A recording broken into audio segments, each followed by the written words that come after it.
لا بجد،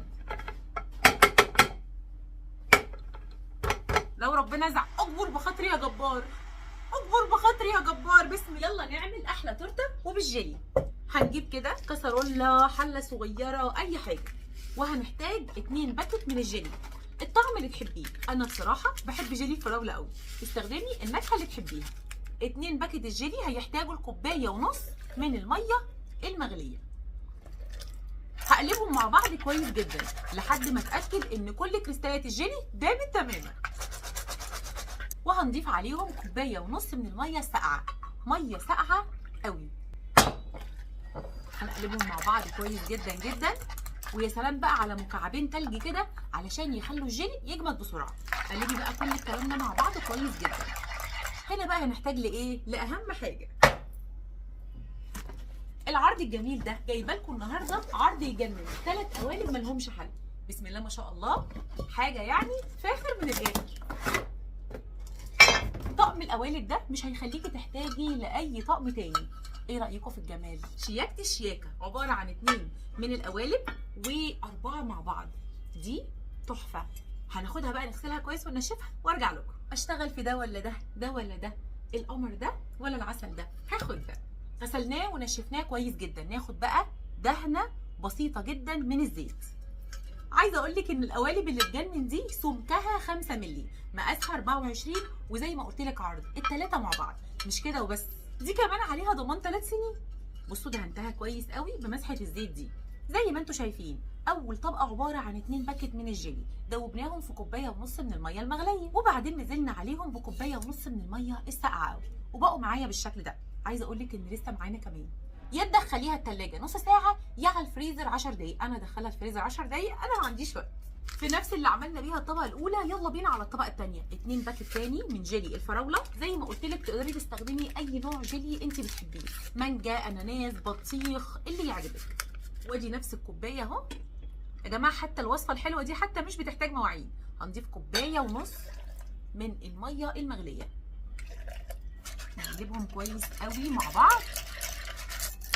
ولما نتاكد ان كريستالات الجيلي دابت تماما جوه الميه المغليه، هننزل بكوبايه ونص من الميه الساقعه. هنسيب بقى الكلام ده كله على جنب. هنجيب بقى المضرب الكهربائي وهننزل بكوبايه من الكريم شانتيه. كريم شانتيه جاهز، الاكياس ده يعني تقريبا كيسين، وعليهم كوبايه الا ربع من الحليب المثلج، حليب ساقع جدا وطبعا كامل الدسم. هننزل بقى كده. اول ما الكريم شانتيه بيتماسك بنزل بالجيلي اللي انا عملته وركنته على جنب. ننزل بشويه ونخفق، وننزل كمان شويه ونخفق لحد ما نخلص كل الكميه. لو انت حابه تعززي اللون وتخليه قوي، انزلي بنقطتين 3 كده من اللون الاحمر، لون الطعام الصحي، واهم حاجه ان يكون لون طعام صحي. هيكون معايا بالشكل ده. وعايزه اقول لك ان احنا كده خلصنا الحلو بتاعنا. بعد ربع ساعه بالظبط طبقه الجيلي الاولى كانت مسكت نفسها جدا، ما هي في الفريزر بقى. نزلت عليها بطبقه بسيطه كده من البسكوت الساده، بتدي طعم حلو قوي، بتحس انك بجد بتاكلي تورته. وهنا نزلت بقى بطبقه الكريمه اللي عملناها. مش قلت لك خلصنا؟ امسكي القالب بقى واخبطيه خبطتين كده عشان لو في اي فقاعات هواء زياده تطلع معاكي. دخليه الفريزر لو مستعجله عليه، بعد ساعتين هيبقى جاهز.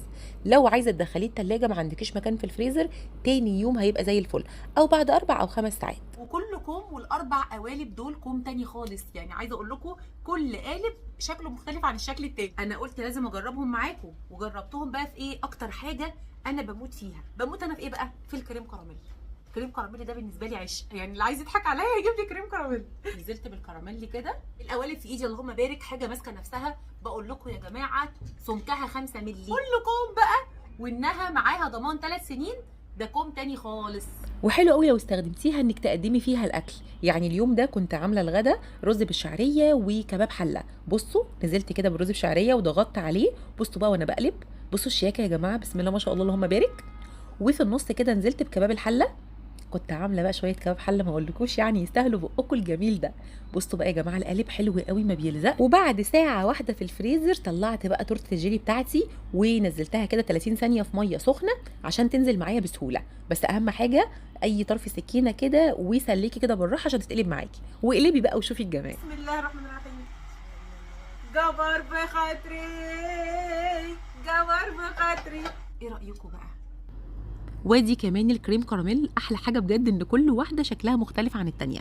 لو عايزين طريقه عمل الكريم كراميل قولوا لي وعنيا ليكم. بقول لكم ايه بقى، تورته الجيلي دي عالميه، طبقتين بيدوبوا في البق دوبان، طبقه الجيلي مع الطبقه التانية اللي هي تعتبر موس فراوله، حاجه كده هايله. بص الاتنين مع بعض كده. البسكوت في النص بقى هو اللي مخليها كيك. البسكوت في النص خطير بجد، يعني لازم تجربوها. تجنن تجنن تجنن. ويا رب وصفتي النهارده تكون عجبتكم، وان شاء الله تجربوها وتعجبكم، والى اللقاء في وصفات جايه كتير قوي ان شاء الله. وكنتم مع سارة سمير.